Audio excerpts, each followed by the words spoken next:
Hello everyone, SB ইনস্টিটিউটের YouTube চ্যানেলে তোমাদের সবাইকে আবারও ওয়েলকাম জানাই। আমি সুদেশনা বিশ্বাস আজকে আবার জিওগ্রাফির একটা গুরুত্বপূর্ণ ক্লাসে তোমাদের সবাইকে ওয়েলকাম জানাই। এই যে জিওগ্রাফির ক্লাস কেন গুরুত্বপূর্ণ, তোমরা যারা প্রতিনিয়ত আমাদের ক্লাস করছো তারা অবশ্যই জানো যে আমরা বর্তমানে ভারতের নদ নদী সম্পর্কে কিন্তু আমরা আলোচনা করছি বা ক্লাসে আমরা আলোচনা করছি। তাহলে এই যে নদ নদী সম্পর্কে আলোচনা মানে সেই ক্লাসগুলো ভীষণ ভীষণ গুরুত্বপূর্ণ, কারণ নদ নদী থেকে আমাদের প্রচুর কোশ্চেন আসে। একটা নদ নদী, তার উপনদী সংক্রান্ত, শাখা নদী সংক্রান্ত বিভিন্ন প্রশ্ন থাকতে পারে। সেই জন্য আজকের ক্লাসটাও কিন্তু একইভাবে গুরুত্বপূর্ণ। ইতিমধ্যে প্রত্যেকে তোমরা জানো যে পূর্ব বাহিনী নদী সম্পর্কে আমরা বর্তমানে ভারতের আলোচনা করছি। এই যে পূর্ব বাহিনী নদী, সেটা সম্পর্কে আলোচনা করার সময় আরো একবার আমি তোমাদেরকে এটা বলে রাখি, যারা আজকে প্রথম ক্লাস দেখছো তারা অবশ্যই এসবি ইনস্টিটিউটের চ্যানেলটিকে সাবস্ক্রাইব করে দিও এবং আমাদের ভিডিও বা ক্লাস ভালো লাগলে শেয়ার করতে ভুলো না। তোমরা যত বেশি শেয়ার করবে আমরা আরো সুন্দর সুন্দর কন্টেন্ট তোমাদেরকে উপহার দিতে পারবো। আর তার সাথে আরো একটা কথা, ভালো লাগলে ক্লাসটা শেষে একটা লাইক অবশ্যই করবে। তাহলে সময় নষ্ট না করে আমরা প্রথমেই একবার আলোচনা করে নিই যে পূর্ব বাহিনী নদী আমরা কাদের বলবো। যে সমস্ত নদীগুলো ভারতবর্ষের মধ্যভাগ অথবা আমরা দেখতে পাচ্ছি পশ্চিমঘাট পর্বতমালা বা যে কোনো উচ্চভূমি, উপদ্বীপীয় মালভূমির অন্তর্গত যে কোনো উচ্চভূমি থেকে সৃষ্টি হয়ে যে নদীগুলো পূর্ব দিকে প্রবাহিত হচ্ছে এবং বঙ্গোপসাগরে গিয়ে পতিত হচ্ছে, সেই নদীগুলোকে আমরা বলি পূর্ব বাহিনী নদী। অর্থাৎ যে নদীগুলো পূর্ব দিকে প্রবাহিত হয় হয়ে কোনো মোহনাতে গিয়ে পতিত হয় তাদেরকে আমরা বলে থাকি পূর্ব বাহিনী নদী। এই বিষয়ে তোমরা বিস্তারিত আগের ক্লাসটিতে অবশ্যই দেখে নিও। আগের ক্লাসে আমরা ভারতের যে 4টে গুরুত্বপূর্ণ নদী রয়েছে, যেরকম গোদাবরী, কৃষ্ণা, কাবেরী এবং মহানদী, তাদের মধ্যে থেকে আমরা দক্ষিণ ভারতের দীর্ঘতম নদী অর্থাৎ গোদাবরী এবং কৃষ্ণা দ্বিতীয় দীর্ঘতম নদী, এই দুটো সম্পর্কে আগের ক্লাসে ডিটেলসে আলোচনা করেছিলাম। আজকের যে ক্লাসটি সেখানে আমরা বাকি দুটো পূর্ব বাহিনী নদী সম্পর্কে আলোচনা করব। তাদের মধ্যে প্রথম যেটা সেটা হচ্ছে মহানদী এবং তারপর আমরা কাবেরী, এই দুটো নদী সম্পর্কে আজকের ক্লাসে আলোচনা করব। সুতরাং ভিডিও স্কিপ না করে প্রত্যেকে শেষ পর্যন্ত দেখবে এবং পাশে থাকবে, এটা আশা রেখে আজকের ক্লাসটি শুরু করছি।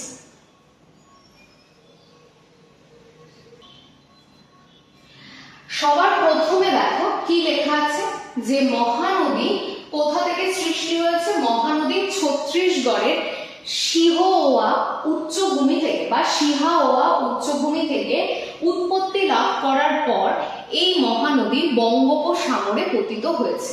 তাহলে মহানদী ছত্তিশগড়ের কোন উচ্চভূমি? সিহাওয়া বা সিহওয়া উচ্চভূমি থেকে সৃষ্টি হয়ে কোথায় পতিত হচ্ছে? বঙ্গোপসাগরে পতিত হচ্ছে। এবার কথা হচ্ছে এই মহানদী দুটো রাজ্যের ওপর দিয়ে প্রবাহিত হচ্ছে। এক নম্বর রাজ্য হচ্ছে ছত্তিশগড়, যেটা মহানদীর উৎস রাজ্য, এবং আরেকটা হচ্ছে ওড়িশা। মনে রাখবে এই ওড়িশা রাজ্যের ওপর দিয়ে মহানদী কিন্তু সব থেকে বেশি দূরত্ব বা মহানদীর দৈর্ঘ্য কিন্তু এই ওড়িশা রাজ্যে সব থেকে বেশি। তাহলে এটাও কিন্তু মনে রাখবে মহানদীর যে মোট দৈর্ঘ্য 857 কিলোমিটার, তার অধিকাংশটাই রয়েছে ওড়িশা রাজ্যে।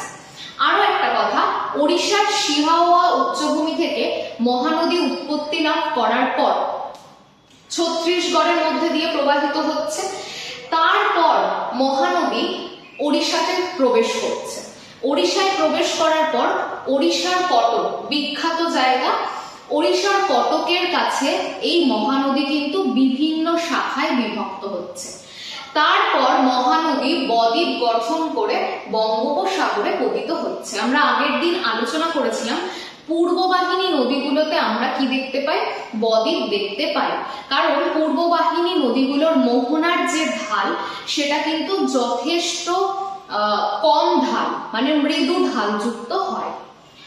এরপরে দেখো কি বলছে, মহানদীর দৈর্ঘ্য দেখো 857 কিলোমিটার। মহানদী প্রথমে ছত্তিশগড় রাজ্য, তারপর ওড়িশা রাজ্যের মধ্যে দিয়ে প্রবাহিত হয়েছে। এরপর দেখো মহানদীর যে শাখা নদী, সেই শাখা নদীগুলোর নাম কি দেখতে পাচ্ছি আমরা? সেই শাখা নদীর নাম হচ্ছে, একটা হচ্ছে দেবী, আরেকটা দেখো দয়ট, তারপর দেখো কুশভদ্র, তারপরে দেখো কাটাজুড়ি, তারপরে দেখো ভাগবী। তাহলে মহানদীর যে শাখা নদীগুলো সেগুলোর নাম হচ্ছে দেবী, দয়ট, কুশভদ্র, কাটাজুড়ি আর ভাগবী। এই শাখা নদীগুলো কোথায় গিয়ে বিভক্ত হচ্ছে? ওড়িশার কটকের কাছে গিয়ে মহানদী কিন্তু বিভিন্ন শাখাতে বিভক্ত হচ্ছে। আরো একটা গুরুত্বপূর্ণ বিষয়, ভারতের দীর্ঘতম নদী বাঁধ কোন নদীর উপর রয়েছে? মহানদী। বাঁধটার নাম কি? হীরাকুদ। তাহলে দেখো প্রত্যেকে আমরা জানি যে ভারতের দীর্ঘতম যে নদী বাঁধ সেটার নাম হচ্ছে হীরাকুদ বাঁধ। সেই হীরাকুদ বাঁধ কোথায় রয়েছে? একদম মহানদীর উপরে এই হীরাকুদ বাঁধটি অবস্থিত। তাহলে এই প্রত্যেকটা তোমরা কিন্তু নোট ডাউন করে রাখো, এই প্রত্যেকটা লাইন থেকে কিন্তু প্রশ্ন আসার মতন ইম্পর্টেন্ট ইনফরমেটিভ লাইন কিন্তু এখানে তোমাদেরকে দেওয়া হয়েছে। নেক্সট দেখো, এটা হচ্ছে মহানদীর যে বেসিন সেটা। দেখো প্রথমে আমরা আগে একটু দেখে নিই মহানদী বেসিনের মধ্যে প্রথমে কি রয়েছে।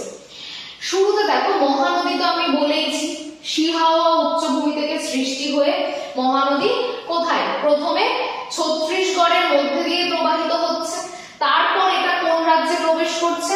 ওড়িশাতে প্রবেশ করছে।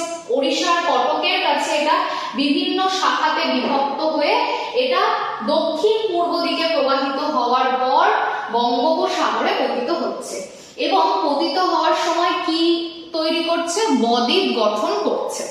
এই ছবিটা থেকে এবার আমরা দেখে নেব যে আমাদের যে মহানদী তার ডান তীর এবং বাম তীরের যে উপনদীগুলো সেগুলো কি কি। প্রথমে আমি ডিরেকশনটা খেয়াল করো, দেখো মহানদী কোন দিকে প্রবাহিত হচ্ছে?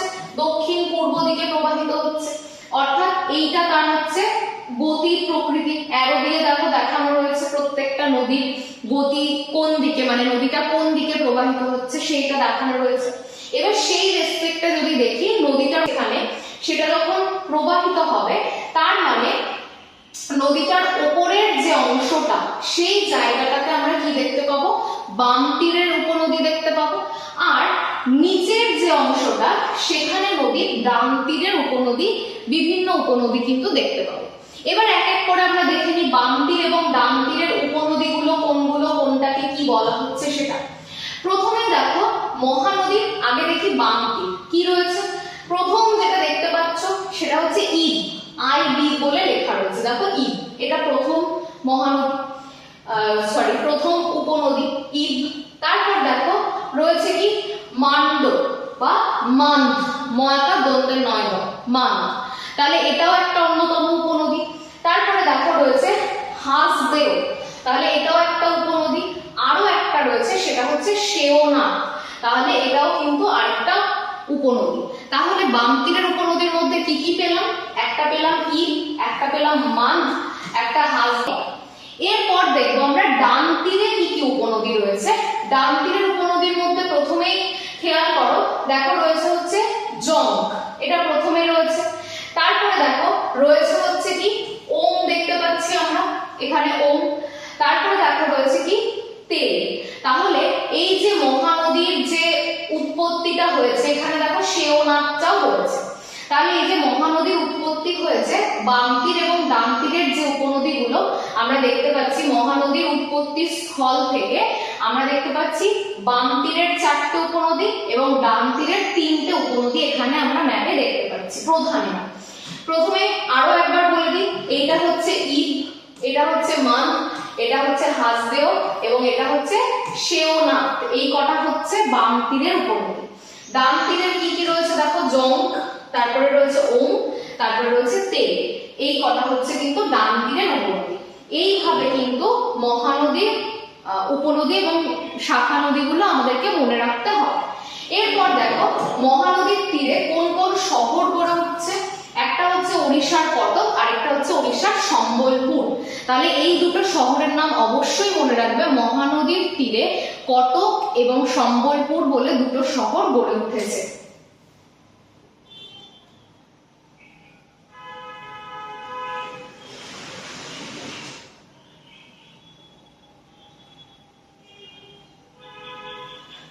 নেক্সট নদী দেখো কি রয়েছে। নেক্সট আমরা কাবেরীকে নিয়ে আলোচনা করব। এই যে কাবেরী, তার প্রথম কথা হচ্ছে উৎপত্তি কোথা থেকে। কাবেরী নদী দেখো পশ্চিমঘাট পর্বতের ব্রহ্মগিরি শৃঙ্গ থেকে উৎপত্তি লাভ করেছে। তাহলে কাবেরী নদী পশ্চিমঘাট পর্বতের ব্রহ্মগিরি থেকে উৎপত্তি লাভ করার পর এই নদীটা বঙ্গোপসাগরে গিয়ে পতিত হয়েছে। তাহলে এটাও খুব ভালো করে মনে রাখবে। আর এরপর দেখি কাবেরী কোন কোন রাজ্যের উপর দিয়ে প্রবাহিত হচ্ছে সেগুলো সম্পর্কে। দেখো কাবেরীর দৈর্ঘ্য কত, 805 কিমি। এই প্রসঙ্গে বলে রাখি কাবেরী নদী পশ্চিমঘাটের ব্রহ্মগিরি শৃঙ্গ থেকে উৎপত্তি লাভ করার পর প্রথমে আগে কাবেরী কোথায়, কর্ণাটক রাজ্যের উপর দিয়ে প্রবাহিত হচ্ছে। তারপর কাবেরী নদী তামিলনাড়ুর তিরুচিরাপল্লী এই অবধি প্রবাহিত হওয়ার পর তিরুচিরাপল্লীর কাছে কাবেরী দুটো শাখায় বিভক্ত হচ্ছে। একটা শাখা মানে উত্তর শাখাটার নাম হচ্ছে কোলেরুন, আর দক্ষিণ শাখাটার নাম হচ্ছে কাবেরী। এই দুটো শাখা কিছু দূর প্রবাহিত হওয়ার পর এই কোলেরুন এবং কাবেরী পুনরায় আবার মিলিত হচ্ছে। এই মিলিত হওয়ার পর নদীটা কি কাবেরী নাম নিয়ে নিম্ন অববাহিকাতে প্রবাহিত হচ্ছে। তারপর শ্রীরঙ্গম বলে একটা দ্বীপ গঠন করছে। এই কোলেরুন এবং কাবেরী মিলিত হওয়ার পর কাবেরী নাম নিয়ে প্রবাহিত হওয়ার পর শ্রীরঙ্গম বলে একটা দ্বীপ গঠন করছে। তারপরে ওই উত্তর শাখা মানে কোলেরুন নদীটা আস্তে আস্তে উত্তর পূর্ব দিকে প্রবাহিত হচ্ছে। আর যেটা দক্ষিণ শাখা মানে কাবেরী, সে কিন্তু একদম সুন্দর একটা বদ্বীপ গঠন করার পর বঙ্গোপসাগরে গিয়ে পতিত হচ্ছে। না বুঝতে পারলে আবার তোমরা কমেন্ট সেকশনে জানাবে, শর্ট ভিডিওর মাধ্যমে অবশ্যই আমরা আরো বুঝিয়ে দিতে পারবো। তাহলে দেখে নিই এবার কাবেরীর কি কি মূল বৈশিষ্ট্য। দেখো কাবেরী প্রথমেই আমি বললাম কর্ণাটকের উপর দিয়ে প্রবাহিত হচ্ছে, তারপর এটা কিন্তু তামিলনাড়ুতে প্রবেশ করছে। নেক্সট দেখো কাবেরী নদীকে দক্ষিণ ভারতের গঙ্গা বলা হয়। কেন বলা হচ্ছে কাবেরীকে দক্ষিণ ভারতের গঙ্গা? কারণ এটা কি দৈর্ঘ্য গঙ্গার মতো? একেবারেই নয়, সেটা হচ্ছে গোদাবরী। গোদাবরীকে দক্ষিণ ভারতের গঙ্গা বলার প্রধান কারণ হচ্ছে উত্তর ভারতে গঙ্গা যেরকম খুব দীর্ঘতম, সেরকম দক্ষিণ ভারতে কাবেরীও দীর্ঘতম, গোদাবরীও দীর্ঘতম। সেই জন্য দক্ষিণ ভারতের গঙ্গা গোদাবরীকে বলা হয়।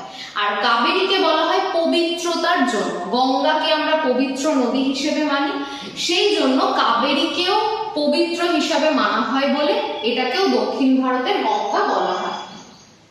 নেক্সট দেখো ভীষণ গুরুত্বপূর্ণ একটা ইনফরমেশন, সেটা হচ্ছে কাবেরী নদীর ওপর বিখ্যাত একটা জলপ্রপাত অবস্থিত।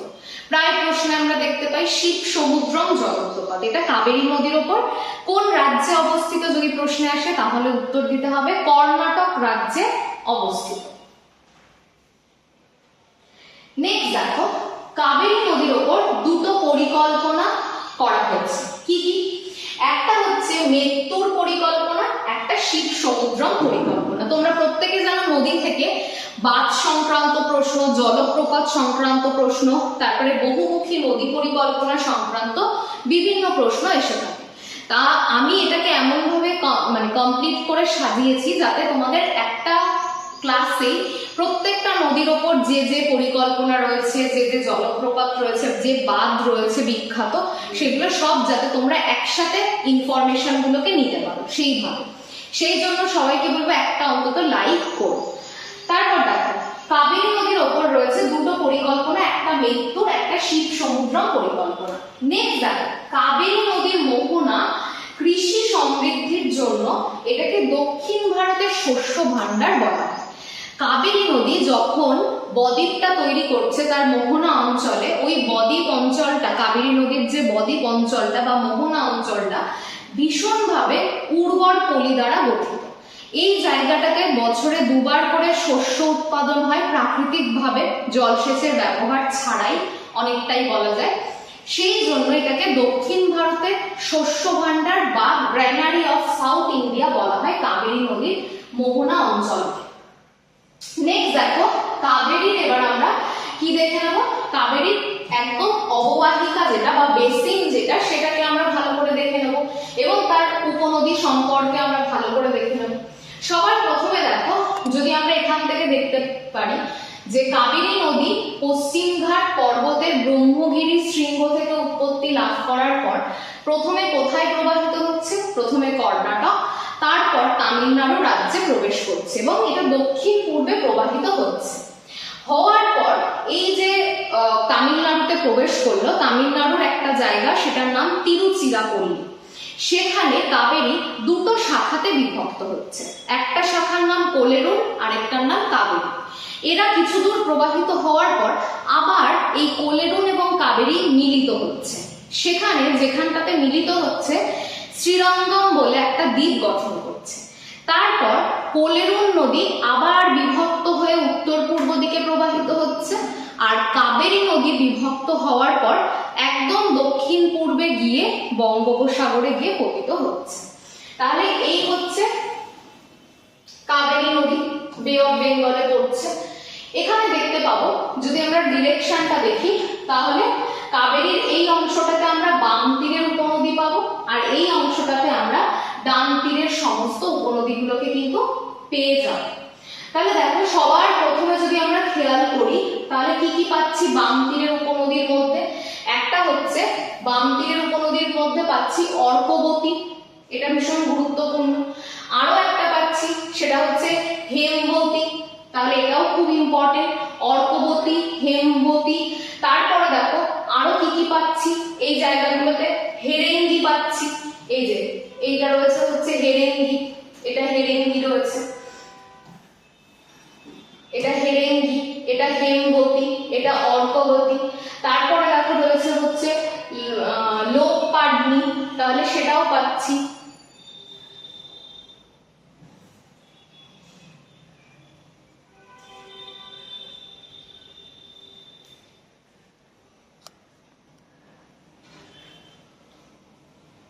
এবার দেখে নেব আমরা বাম তীর এবং ডান তীরের উপনদী। প্রথমেই দেখো দেখতে পাচ্ছি এখানে অর্কবতী, এরপরে রয়েছে হেরেঙ্গি, তারপরে দেখো রয়েছে হেমবতী। এছাড়াও এই ছবিটাতে না থাকার জন্য দেখাতে পারছি না, সেটা হচ্ছে লোকপাভানি। তাহলে এই চারটে হচ্ছে হেরেঙ্গি, অর্কবতী, হেমবতী এবং লোকপাভানি, এরা হচ্ছে বাম তীরের উপনদী। ডান তীরের উপনদীর মধ্যে প্রথমেই দেখতে পাচ্ছি এখানে কবানি রয়েছে, তারপরে দেখো ভবানী রয়েছে, তারপরে দেখো নয়ান রয়েছে এবং তারপরে দেখো রয়েছে অমরাবতী। তাহলে ভীষণ ইম্পর্টেন্ট কিছু নাম, ডান তীরের মধ্যে ভবানী, অমরাবতী, কাবানি বা কবানি, আর বাম তীরের মধ্যে হেমবতী, অর্কবতী, হেরেঙ্গি আর লোকপাভনি, এই কটা ইম্পর্টেন্ট। কাবেরী নদীর তীরে দেখো কিছু শহর গড়ে উঠেছে। কি সেই শহরগুলো? প্রথমেই দেখো রয়েছে থাঞ্জাভুর, তারপরে দেখো তিরুচিরাপল্লী, এই দুটোই হচ্ছে তামিলনাড়ুতে অবস্থিত। তারপর কর্ণাটকের দেখো মহীশূর, আরেকটা দেখো শ্রীরঙ্গপত্তনম। তাহলে কর্ণাটকের দুটো বিখ্যাত শহর মহীশূর আর শ্রীরঙ্গপত্তনম, আর তামিলনাড়ুর তিরুচিরাপল্লী আর থাঞ্জাভুর, এরা কোথায় অবস্থিত? এরা অবস্থিত কিন্তু কাবেরী নদীর তীরে। তাহলে এইগুলো ছিল আজকের গুরুত্বপূর্ণ ইনফরমেশন। যদি দেখো যে কোনো জায়গাতে যদি বুঝতে অসুবিধা হয় তোমরা কমেন্ট সেকশনে অবশ্যই জানিও কোথায় বুঝতে অসুবিধা হচ্ছে, বা আরো তোমরা কোন কোন জিনিসটা জিওগ্রাফিতে চাইছো মানে সেটা, আর যেগুলো পরীক্ষায় আসার জন্য প্রয়োজনীয় সেগুলো প্রত্যেকটা কিন্তু আমি প্রত্যেকটা স্লাইডে আলোচনা করেছি, সেই পয়েন্টগুলো নিয়েই আলোচনা করা রয়েছে। তোমরা অবশ্যই নোট ডাউন করে নেবে ভিডিও পজ করে বা ক্লাসগুলো পজ করে। আর সবাইকে বলবো সবাই সামনে যত আসন্ন পরীক্ষা তার জন্য খুব ভালো করে প্রিপারেশন নাও। পরবর্তী ক্লাসে আমরা পশ্চিম বাহিনী নদী সম্পর্কে আলোচনা করব।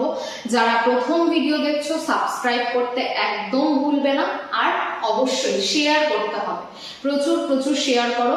এই রিকোয়েস্ট জানিয়ে তোমাদের কাছে আজকের যে ক্লাস সেটা শেষ করব। দেখা হচ্ছে পরবর্তী যে ক্লাস, সেখানে আমরা পশ্চিম বাহিনী নদীর যে আলোচনা সেটা নিয়ে আমরা পরবর্তী ক্লাসে আবার শুরু করব পরবর্তী ক্লাস। ততক্ষণ সবাই খুব ভালো থেকো, সুস্থ থেকো, সবাই নিজের খেয়াল রেখে পড়াশোনা করো। এইটুকুই থাকলো আজকে। সবাইকে ধন্যবাদ এতক্ষণ ধরে আমার সাথে থাকার জন্য।